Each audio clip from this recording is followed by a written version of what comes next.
Pukul 14 waktu Indonesia Tengah.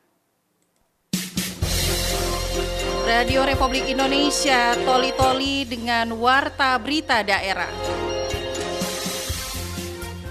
Terkait perikanan di Desa Bambapula ini alhamdulillah cukup bagus, prospeknya cukup cerah, kemudian sudah dinikmati oleh masyarakat, namun belum ada yang dibangun oleh pemerintah seperti sarana dan prasarana. Kemudian bantuan-bantuan seperti kapal tangkap, alat tangkap, itu yang belum ada. Dan juga data-data yang disajikan dalam APBD desa sudah sebagian besar di Kabupaten Toli-Toli telah mengalokasikan anggaran untuk BPJS Ketenagakerjaan. Kalau kita lihat beras seberapa penting, ini sangat penting sekali.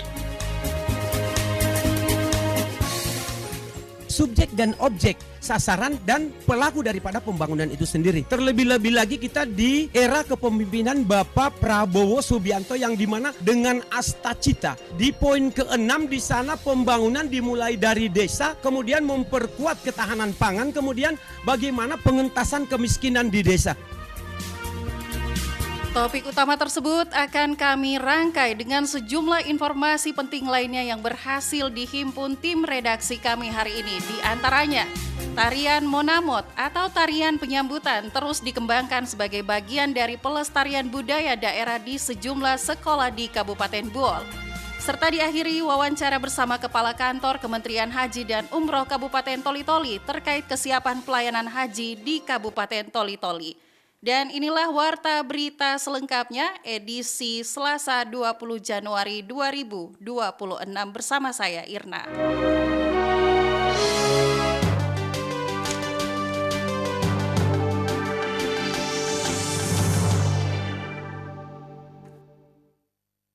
Dan pendengar, kita awali dengan berita yang pertama. Pembangunan sektor perikanan terus menjadi perhatian pemerintah daerah Kabupaten Toli-Toli, mengingat potensi kelautan yang besar sebagai penopang perekonomian masyarakat pesisir. Namun keterbatasan sarana dan prasarana nelayan masih menjadi tantangan yang perlu dijawab bersama. Selengkapnya dilaporkan Setiadi. Saudara, berbagai upaya terus dilakukan pemerintah daerah untuk melanjutkan pembangunan, tidak terkecuali pembangunan di sektor perikanan yang potensinya cukup besar bagi daerah.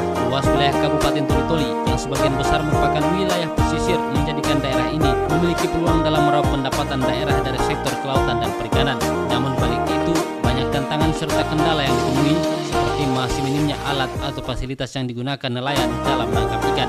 Aidil Abidin, Kepala Desa Bambapula, Kecamatan Dampal Utara mengungkapkan sebagai salah satu desa yang berada di kawasan pesisir, kurang lebih 50% warganya memiliki profesi sebagai nelayan. Namun demikian selama ini alat tangkap yang digunakan hanya seadanya dan sesuai kemampuan masing-masing, sehingga menurutnya perlu intervensi berupa bantuan peralatan dari pemerintah agar produksi hasil tangkapan nelayan setempat bisa lebih maksimal, sebab potensi kelautan baik ikan pelagis maupun ikan laut dalam cukup melimpah, hanya belum bisa terkelola secara maksimal disebabkan terbatasnya peralatan nelayan. Terkait perikanan di Desa Bambapula ini alhamdulillah cukup bagus, prospeknya cukup cerah, kemudian sudah dinikmati oleh masyarakat, namun belum ada yang dibangun oleh pemerintah seperti sarana dan prasarana, kemudian bantuan-bantuan seperti kapal tangkap, alat tangkap, itu yang belum ada. Namun masyarakat Bambapula tidak sebenarnya mengharap selalu kepada itu, mereka berusaha bagaimana bisa mengadakan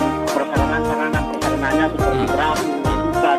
Harapan saya pemerintah daerah barangkali bisa memberi fasilitas bantuan seperti alat tangkap, mesin katincing, itu yang perlu. Kalau perahu, alhamdulillah di sini banyak yang berperahu. Yang diharapkan sekali oleh nelayan itu adalah bantuan katincing untuk meningkatkan produksi mereka. Menanggapi pernyataan Kepala Desa Salumbia tadi, Sudirman Lagora, Kepala Dinas Perikanan Kabupaten Toli-Toli mengungkapkan ada beberapa pertimbangan terkait pembangunan potensi perikanan yang memang diakui belum sepenuhnya merata di 10 kecamatan se-Kabupaten Toli-Toli, mulai dari skala produksi di samping terbatasnya anggaran daerah, sehingga salah satu upaya dilakukan Pemda dengan melakukan pendekatan ke pemerintah pusat melalui kementerian terkait, sehingga di tahun 2025 Toli-Toli mendapat alokasi anggaran pembangunan kampung nelayan merah putih yang dipusatkan di Desa Banagan, Kecamatan Dampal Utara, di mana melalui kampung nelayan merah putih ini akan dilengkapi segala fasilitas yang dibutuhkan oleh nelayan, termasuk juga rencana pembangunan stasiun pengisian bahan bakar khusus nelayan. Pemda juga mengklaim dengan terbangunnya KNNP, program bantuan bagi nelayan juga akan turun secara berkelanjutan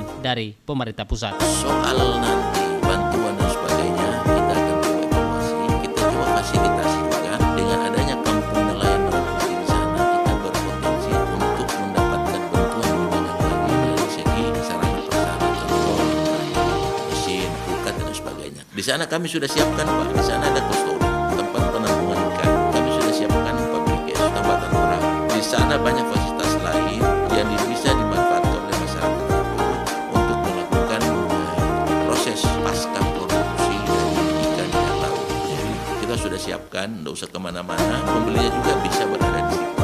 Nanti juga akan dibangun dan juga SPBU, terus nelayan, baik kebutuhan solar maupun pertalite. Pemerintah daerah berharap melalui pembangunan kampung nelayan merah putih di Desa Banagan, pemerataan pembangunan sektor perikanan dapat terus ditingkatkan sehingga kesejahteraan nelayan di Kabupaten Toli-Toli semakin membaik, sekaligus mendorong peningkatan produksi perikanan daerah secara berkelanjutan. Dan pendengar, informasi selanjutnya, Dinas Pemberdayaan Masyarakat dan Desa DPMD Toli-Toli sejak 2 tahun terakhir intens melakukan sosialisasi kepada seluruh pemerintah desa dengan menghadirkan seluruh perangkat desa dan BPD terkait pentingnya kepesertaan BPJS Ketenagakerjaan. Informasi selengkapnya mengenai hal itu dilaporkan Ahmad Mukadas. Saudara, BPJS Ketenagakerjaan sangat penting bagi aparat desa karena memberikan perlindungan sosial menyeluruh terhadap risiko pekerjaan seperti kecelakaan kerja dan kematian, serta jaminan hari tua dan pensiun, sehingga meningkatkan kesejahteraan, rasa aman dan semangat kerja mereka dalam melayani masyarakat dengan iuran yang relatif terjangkau yang dipotong dari penghasilan tetap siltap. Ini adalah wujud kepedulian negara untuk menjamin masa depan aparat desa, mendorong pelayanan publik yang lebih baik, dan memastikan stabilitas ekonomi mereka. Kepala Dinas Pemberdayaan Masyarakat dan Desa DPMD Toli-Toli Samsu M. Saleh saat diwawancara RRI mengungkapkan, Dinas Pemberdayaan Masyarakat dan Desa DPMD Toli-Toli sejak 2 tahun terakhir intens melakukan sosialisasi kepada seluruh pemerintah desa dengan menghadirkan seluruh perangkat desa dan BPD terkait pentingnya kepesertaan BPJS Ketenagakerjaan menyangkut resiko yang timbul saat pekerja mengalami cedera bahkan meninggal dunia. Sejak 2 tahun terakhir, DPMD Toli-Toli terus melakukan sosialisasi di mana dari seluruh desa yang ada di Toli-Toli telah berupaya masuk dalam program BPJS Ketenagakerjaan dengan mengalokasikan anggaran melalui dana yang ada di masing-masing desa. Dari 10 kecamatan sekabupaten Toli-Toli, 9 kecamatan telah dikunjungi DPMD Toli-Toli bersama BPJS Ketenagakerjaan Toli-Toli Buol guna melakukan edukasi dan sosialisasi, di mana sebagian besar desa yang ada telah mengalokasikan anggaran dalam APBD desa. Dan juga data-data yang disajikan dalam APBD desa sudah sebagian besar di Kabupaten Toli-Toli telah mengalokasikan anggaran untuk BPJS Ketenagakerjaan.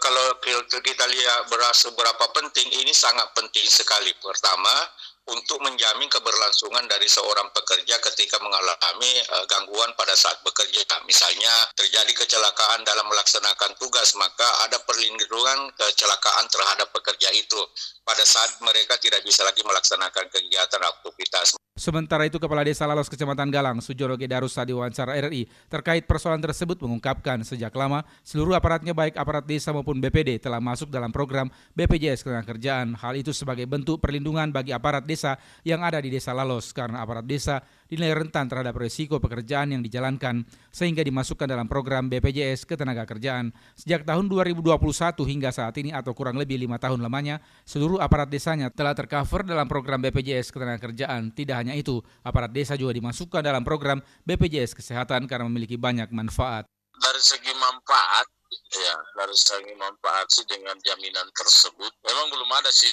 saya lihat belum ada yang kalau khusus kami di Desa Lalos belum ada yang mendapatkan. Alhamdulillah ya, ini kan ditanggungkan kecelakaan ya, tentunya ada yang cat apa semua ya, dengan mungkin yang meninggal apa ya, mungkin itu sudah punya jaminan.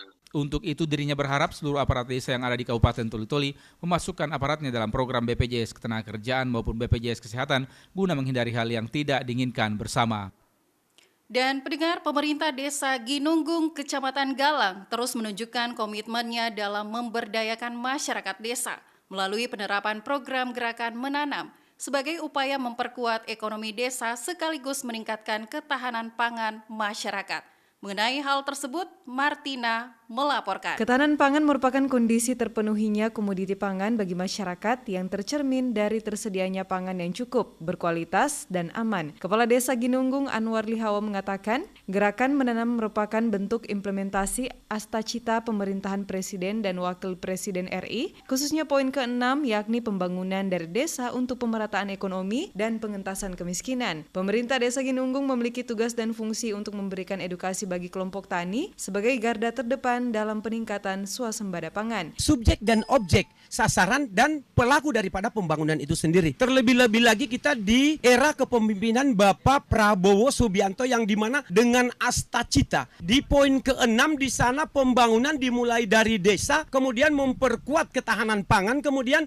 bagaimana pengentasan kemiskinan di desa. Sehingga di poin ke-6 ini adalah merupakan tugas dan kewajiban kami selaku pemerintah desa untuk menghayo-hayo sekaligus mengedukasi. Sementara itu, salah seorang petani milenial Toli-Toli, Ahmad Akbar, mengungkapkan ia sebagai seorang petani milenial mengapresiasi penerapan program gerakan menanam yang dapat mendorong peningkatan swasembada pangan di tingkat desa. Saya sebagai petani milenial sangat mengapresiasi yang sedang dilakukan Bapak dan kawan-kawan, mengselebrasikan kebersamaan kita untuk mengembangkan dunia pertanian yang ada di Desa Ginunggung ini. Sebagai petani milenial, Akbar juga berharap melalui sinergi antara pemerintah desa dan petani milenial, diharapkan program gerakan menanam dapat terus berkembang dan menjadi motor penggerak ketahanan serta kemandirian pangan di daerah guna mewujudkan pemerataan pembangunan nasional yang berawal dari desa. Tetaplah bersama kami, Radio Republik Indonesia Toli-Toli, Buol dan Parigi Motong dalam Warta Berita Daerah. Pendengar, Badan Meteorologi, Klimatologi, dan Geofisika atau BMKG mengeluarkan peringatan cuaca bagi wilayah Sulawesi Tengah, khususnya Kabupaten Toli-Toli dan Parigi Motong. Saat ini wilayah Toli-Toli sedang mengalami hujan dengan intensitas sedang hingga lebat, yang disertai kilat petir dan angin kencang. Mengenai hal tersebut, Lia Nurpita melaporkan. Badan Meteorologi, Klimatologi, dan Geofisika BMKG Toli-Toli mengeluarkan peringatan cuaca bagi wilayah Kabupaten Toli-Toli dan Parigi Motong. Prakirawan BMKG Toli-Toli Asih Dwi Utami menjelaskan bahwa kondisi cuaca di wilayah Toli-Toli saat ini masih berpotensi mengalami hujan dengan intensitas sedang hingga lebat yang disertai kilat petir dan angin kencang tersebut dipengaruhi oleh dinamika atmosfer pada skala global hingga lokal. Salah satu faktor utamanya adalah masih berlangsungnya fenomena La Nina dalam kategori lemah. Selain itu, kondisi ini turut didukung oleh tingginya kelembapan udara serta labilitas atmosfer yang kuat, sehingga kombinasi faktor tersebut mendukung terbentuknya awan konvektif yang berpotensi menimbulkan hujan dengan intensitas sedang hingga tinggi disertai kilat petir dan angin kencang di sejumlah wilayah. Terkait dengan kejadian hujan sedang hingga lebat disertai angin kencang yang terjadi saat ini di wilayah Kabupaten Toli-Toli, ini dipengaruhi oleh kondisi atmosfer pada skala global hingga lokal, mulai dari kondisi La Nina lemah dan SOI serta aktifnya gelombang low frekuensi secara spasial di wilayah Sulawesi Tengah. Selain itu didukung dengan nilai kelembapan udara dan labilitas atmosfer yang kuat sehingga mendukung pembentukan awan konvektif yang dapat menyebabkan hujan dengan intensitas sedang hingga lebat disertai petir atau dan juga angin kencang. Sehubungan dengan kondisi tersebut, pihak BMKG Toli-Toli menghimbau masyarakat untuk meningkatkan kewaspadaan. Warga dihimbau menghindari aktivitas di luar ruangan serta menjauhi area di bawah pohon besar, baliho, dan tiang listrik. Masyarakat yang berada di wilayah rawan juga diminta waspada terhadap potensi banjir dan tanah longsor. Maka kami menghimbau kepada seluruh masyarakat untuk menghindari aktivitas di luar ruangan jika tidak mendesak, menjauhi area di bawah pohon besar, baliho, atau tiang listrik, waspada terhadap potensi genangan, banjir, maupun tanah longsor bagi yang berada di wilayah rawan. Kemudian tetap pantau informasi cuaca terkini secara berkala hanya dari BMKG. BMKG Toli-Toli mengajak masyarakat untuk terus memantau informasi dan pembaruan cuaca resmi yang dikeluarkan oleh BMKG sebagai langkah antisipasi terhadap dampak cuaca ekstrim. Pendengar, tarian Monamot atau tarian penyambutan terus dikembangkan sebagai bagian dari pelestarian budaya daerah di sejumlah sekolah di Kabupaten Buol.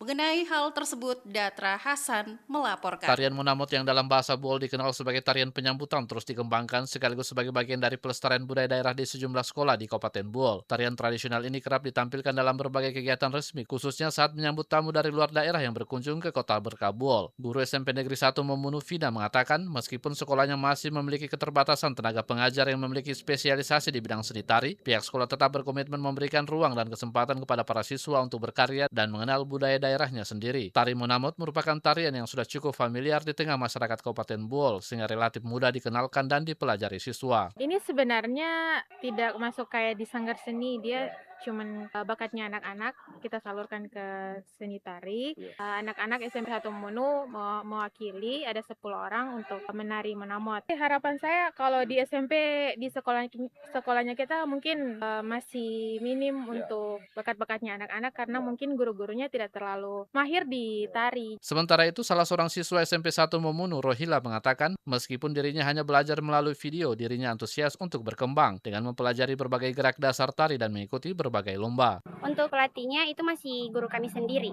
Di SMP-nya kami, itu kami hanya mengikuti video yang ada di YouTube. Yang dibutuhkan saat ini, kami butuh pelatih yang bisa mengajarkan kami tentang dasar-dasar tari, tentang bisa menciptakan gerakan baru. Untuk itu, pengembangan tari Monamot di lingkungan sekolah diharapkan dapat menumbuhkan rasa cinta budaya lokal pada generasi muda, sekaligus menjadi upaya menjaga keberlangsungan warisan budaya Buol agar tetap lestari di tengah perkembangan zaman.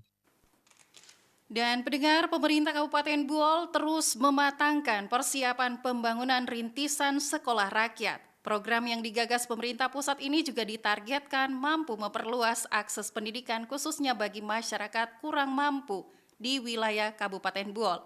Laporan Renaldi Arifin dari Kabupaten Buol. Kabupaten Buol Yamin Rahim. Penjabat Sekretaris Daerah Kabupaten Buol Yamin Rahim memimpin langsung rapat koordinasi percepatan pembangunan sekolah rakyat yang melibatkan lintas sektoral mulai dari Dinas Sosial, Dinas Pekerjaan Umum, hingga utusan khusus sekolah rakyat. Dalam keterangannya, Yamin Rahim menegaskan sekolah rakyat merupakan solusi nyata untuk menjamin hak pendidikan warga miskin agar mendapatkan layanan pendidikan secara khusus. Sebagai dukungan pendanaan dalam mewujudkan sekolah rintisan, pemerintah daerah Kabupaten Buol akan mendapatkan dana dari pihak lain melalui nota kesepahaman atau MOU. Ya, kemudian kalau kita tadi rapat dan sudah ada kesimpulannya, mudah-mudahan dalam waktu dekat ini ada dana CSR yang akan dikucurkan, tapi itu melalui satu MOU antara pemerintah daerah dengan HIP, supaya kemudian penggunaannya seperti apa dan seterusnya, supaya tidak ada kekeliruan secara hukum. Sementara itu, anggota Satgas Percepatan Sekolah Rakyat Aduan Bengasang melaporkan, secara umum progres berjalan dengan baik. Meski begitu, ia tidak menampik adanya tantangan di lapangan, seperti rendahnya keuangan daerah dan adanya skala prioritas lain. Namun, membangun rintisan ini tidak boleh tertunda sebab adanya batas waktu atau deadline ketat yang telah diberikan oleh Kementerian Sosial. Oleh kementerian ditetapkan bahwa jika membangun sekolah rakyat harus langkah awalnya dulu adalah dibangun sekolah rintisan. Kemampuan keuangan di daerah di Kabupaten Buol itu tidak, kita masih rendah, masih banyak skala prioritas lain. Tetapi ini harus kita sahuti dan alhamdulillah pihak perusahaan berani atau sudah mengalokasikan dana CSR untuk bantuan pembangunan rintisan sekolah rakyat. Pemerintah Kabupaten Buol berharap melalui sinergi terhadap pihak swasta dan komitmen OPD terkait, sekolah rakyat ini dapat segera diwujudkan dan beroperasi sesuai tenggat waktu yang telah ditentukan. Berkaitan dengan kepengurusan haji dan umroh tahun 2026 ini akan dilakukan langsung di Kementerian Haji dan Umroh, tidak terkecuali di Kabupaten Toli-Toli. Lantas, bagaimana kesiapan dari pelayanan haji dan umroh di Kementerian Haji dan Umroh Kabupaten Toli-Toli tahun ini? Berikut kita dengarkan wawancara bersama Kepala Kementerian Haji dan Umroh Kabupaten Toli-Toli Muhammad Dong yang dipandu langsung reporter Ruth Damayanti. Baik, Assalamualaikum warahmatullahi wabarakatuh. Pak Muhammad Dong selaku Kepala Kementerian Haji dan Umroh Kabupaten Toli-Toli. Berkaitan dengan pelayanan ya Pak dari Kementerian Haji dan Umroh Toli-Toli sendiri, seperti terakhir kali saya wawancara bahwa mulai Januari ini akan mulai aktif ya Pak. Mungkin bisa dijelaskan Pak, silakan Pak. Baik, terima kasih. Assalamualaikum warahmatullahi wabarakatuh. Para pendengar yang dimuliakan Allah di mana saja berada, alhamdulillah, semoga kita semua dilindungi oleh Allah, bersalawat kepada Nabi kita, Allahumma shalli ala sayyidina Muhammad. Pertama, betul hari ini sebagaimana yang saya sampaikan bulan lalu bahwa insya Allah kantor Kementerian Haji sudah berpisah dengan Kementerian Agama dengan dasar Undang-Undang Nomor 14 Tahun 2025, dan hari ini mulai Januari kami sudah kantor Kementerian Haji di Nopi, yaitu di Asrama Haji atau Gedung Persaudaraan Haji Indonesia Kabupaten Toli-Toli, Jalan Sumalikat, untuk lebih jelasnya di depan kantor Bupati Toli-Toli. Alhamdulillah terkait dengan pelayanan hari ini masih terus berjalan dan sangat lancar. Cuma memang ada beberapa yang harus dibenahi, misalnya wifi-nya, Cisco-hatnya, dan biasa yang agak lambat sedikit, tapi dalam waktu dekat ini sudah terbenahi semua. Dan kami sementara berusaha semaksimal mungkin, kalau kami sudah dapatkan tanah hibah dari pemerintah, akan dibangunkan kantor yang istimewa dari pusat, dan insya Allah mudah-mudahan tahun 2026 ini bisa sudah dapat. Ya, terkait pelayanan untuk haji dan umrohnya Pak, apakah ada perbedaan untuk syarat-syarat atau ketentuan di tahun 2025 kemarin dengan 2026 ini Pak? Silakan Pak. Iya, kalau perbedaan tidak ada secara signifikan, artinya sama yang lalu, cuman pelayanan ini agak cepat sedikit karena sudah langsung, tidak melalui lagi perantara kementerian. Ini sudah langsung, jadi untuk pelayanan ini sangat lancar, dan umrahnya juga sangat lancar, haji regulernya juga sangat lancar, karena memang sudah fokus satu pekerjaan dan tidak ada lagi tambahan-tambahannya. Dan alhamdulillah kurang lebih 2 bulan ini kami bekerja, tidak ada hambatan, dan begitu seterusnya. Insyaallah, mudah-mudahan tidak ada masalah. Untuk tahun 2026 ini, apakah sudah ada muncul jadwal Pak terkait untuk keberangkatan haji di tahun 2026? Untuk jadwal keberangkatan belum ada, tetapi untuk penentuan kloternya untuk Toli-Toli kita tinggal menunggu keputusan aslinya, karena sudah dirapatkan bahwa kita berada di kloter 13, dan insya Allah selesai Idul Adha nanti di bulan April kita sudah start di sana. Cuma tanggalnya belum ditentukan, baru ketua kloternya, baru kelompok kloternya. Tapi apakah calon jamaah haji ini di tahun 2026 akan ada kemungkinan meningkat pada 2025? Hari ini yang tahun 2025 itu agak di atas sedikit, 325. Hari ini agak turun sedikit, 1% lah, yaitu jumlahnya 232. Tapi ini masih mengharap masih berkembang terus, mudah-mudahan masih ada ini cadangan ini 73 ini bisa ada tambahan. Kalau ada tambahan berarti bisa lebih 300. Tapi ini sementara kita menunggu karena masih bergeser terus, masih ada pemeriksaan kesehatan. Kalau ada yang tidak istita'ah itu diganti secepatnya, dan kalau ada yang mengundurkan diri juga diganti secepatnya, begitu.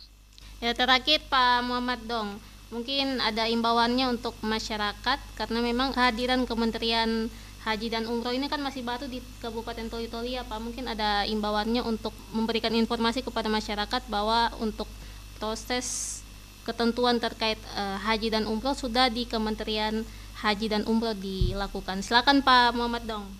Baik, perlu kami informasikan kepada seluruh masyarakat Toli-Toli bahwa pertama, kantor Kementerian Haji sudah berpisah dari Kementerian Agama, sudah berkantor di Asrama Haji di depan kantor Bupati Toli-Toli atau Gedung IP, Ikatan Persaudaraan Haji Indonesia Kabupaten Toli-Toli. Yang kedua, disampaikan kepada seluruh masyarakat muslim bahwa pendaftaran haji itu tidak lagi dilakukan di lewat KUA. Kami tidak berurusan lagi dengan kepala KUA karena tidak ada seperti cabang-cabangnya. Jadi kalau ada yang mendaftar, silakan mendaftar secara online. Itu sangat mudah dengan aplikasi Satu Haji, dan setelah selesai mendaftar baru berkasnya antar di Kementerian Haji. Dan jangan lagi datang mendaftar di kantor KUA karena di sana sudah tidak ada pelayanan haji. Bagaimana kalau ada yang ke sana? Ya boleh minta petunjuk dan sekaligus diarahkan ke Kementerian Haji. Atau lewat KBIH atau KBH Kelompok Bimbingan Ibadah Haji dan Umrah, silakan berhubungan, nanti beliau yang antara. Di Dampos Selatan itu ada kelompok KBIHU, yaitu Darul Ihsan. Di Toli-Toli ada Yayasan Sadar Islam. Dan silakan kalau mau mencari termudah, silakan menghubungi KBH. Tapi kalau tidak, langsung saja di kantor Kementerian Haji Toli-Toli. Insya Allah dilayani dengan secepatnya. Baik, terima kasih Pak Muhammad Dong selaku Kepala Kementerian Haji dan Umroh.